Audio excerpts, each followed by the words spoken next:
Bonjour à tous, j'espère que vous allez bien. On se retrouve aujourd'hui pour une nouvelle vidéo. Donc on va partir sur des crêpes puisque la Chandeleur c'est dimanche. Donc c'est la recette de Paul Bocuse que je vous partage aujourd'hui.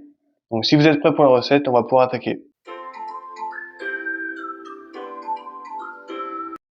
Pour la pâte à crêpes, nous avons besoin de 125 g de farine, une cuillère à café de sucre et une pincée de sel, 75 g d'œufs, 25 g de beurre, 250 g de lait et un petit peu d'huile pour pouvoir graisser la crêpière. Je vous donne à titre indicatif la quantité de crêpes que l'on peut faire avec les quantités de farine. Donc par exemple avec une crêpière de 24 cm, avec 125 g de farine, on peut faire à peu près 105 crêpes quoi. Ça peut être plus ou moins selon l'épaisseur de la pâte. Pour commencer, on va mettre la farine, le sel et le sucre dans le saladier. On ajoute les œufs. On met le beurre à fondre au micro-ondes. J'ajoute 75 g de lait et on va mélanger. On prend le fouet et on mélange de façon à obtenir un mélange homogène. Alors pourquoi on met pas la totalité du lait tout de suite? C'est tout simplement que si on le mettait en une fois, en mélangeant, on aurait des grumeaux. Donc là, ce qu'on va faire, c'est qu'on va mélanger, on va obtenir une espèce de pâte assez épaisse et on va la délayer avec le lait par la suite.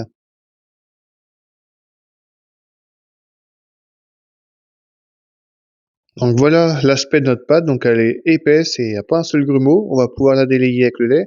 Donc on va l'ajouter petit à petit et puis on va mélanger. Donc là, je mets à peu près 80 g de lait et puis on mélange. Donc on détend la pâte.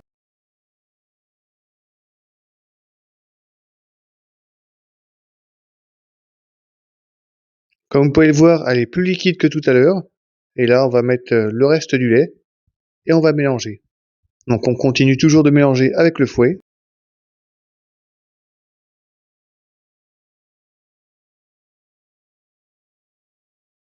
Une fois que le beurre est fondu, on va pouvoir l'ajouter à la préparation. Une fois que la pâte à crêpes est prête, on va pouvoir la mettre au réfrigérateur. Alors ce qu'on peut faire aussi, c'est la parfumer. Donc on peut mettre de la vanille en poudre ou de la vanille liquide, ou alors un alcool comme par exemple du rhum ou du Grand Marnier. On peut y ajouter également de l'amande amère ou alors de la fleur d'oranger. Un dernier petit coup de fouet et la pâte sera prête. On prend le saladier et on le met à la poubelle. Donc je plaisante hein, évidemment. On va le mettre au réfrigérateur pendant 1 heure pour que la pâte se repose, comme elle est fatiguée. Après 1 heure de repos, on va mettre la crêpière à chauffer. Donc moi je vais faire ça avec induction. Donc je vais laisser chauffer ma poêle pendant à peu près 1 minute. Quand la poêle est bien chaude, je vais la huiler. Donc je trempe mon essuie-tout dans l'huile et je vais en mettre partout sur ma poêle. Donc moi à savoir c'est une crêpière, poêle ou crêpière, peu importe, qui fait 30 cm. Donc moi c'est des très grandes. Je vous avouerai que pour l'induction c'est pas top top, hein. Autant le faire avec le gaz parce que du coup ça chauffe pas partout pareil je trouve. Ça chauffe principalement au milieu donc pour avoir une cuisson uniforme c'est pas jobard quoi. Donc là je vais mettre à peu près une louche et demie. Donc on en met bien partout pour éviter les trous. Une petite minute de cuisson et on retourne la crêpe.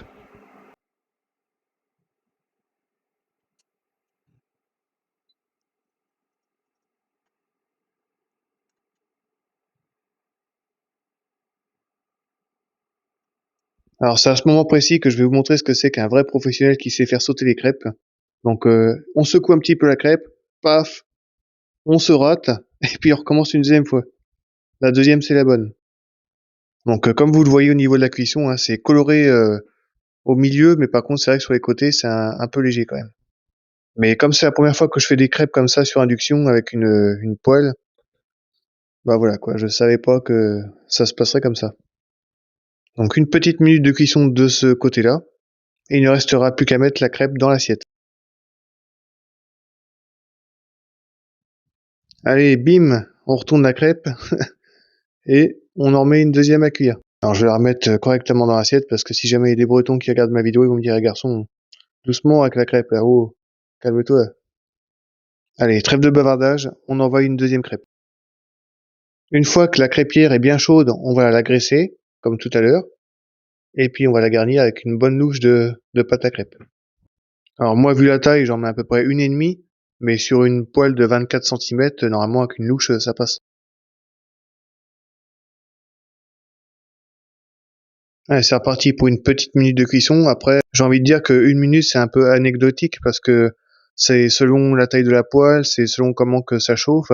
Il suffit de passer un petit coup de palette pour soulever la crêpe et voir si elle est cuite, quoi.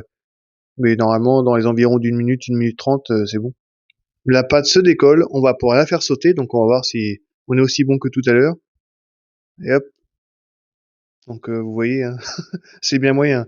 Donc on la remet correctement, on fait gaffe de pas se brûler parce que c'est chaud, forcément. Et hop, c'est reparti pour une petite minute. On dépose la crêpe sur l'assiette et puis on fait tout le reste du saladier. Alors, petite idée de garniture. Donc, bah, moi, j'aime bien la pistache, donc je me suis fait une pâte de pistache. D'ailleurs, à ce propos, si vous voulez réaliser la recette, je vous la mets en haut de la vidéo, comme ça vous pourrez la réaliser. Donc, comme je disais, pâte de pistache, et je vais y ajouter des morceaux de chocolat concassé, donc chocolat au lait. Je les dépose sur ma pâte de pistache. On va égaliser un petit peu tout ça, et puis on va pouvoir refermer la crêpe. Pour la deuxième saveur de crêpe, eh ben, on va tout simplement faire un peu comme le Snickers, donc on va mettre du caramel beurre salé dans le fond de la crêpe. Je concasse du chocolat noir comme j'ai fait tout à l'heure avec le chocolat au lait, et on va le mettre par-dessus notre caramel. J'ajoute une petite poignée de cacahuètes grillées, et là je peux vous dire que quand vous avez ça dans la bouche, alors là vous êtes au paradis, oh mon dieu. On plie la crêpe et on se régale. La recette des crêpes est terminée, donc je rappelle que c'est la recette de Paul Bocuse. N'hésitez pas à me mettre en commentaire si vous avez des difficultés à réaliser la recette, et puis moi je vous dis à la prochaine, salut!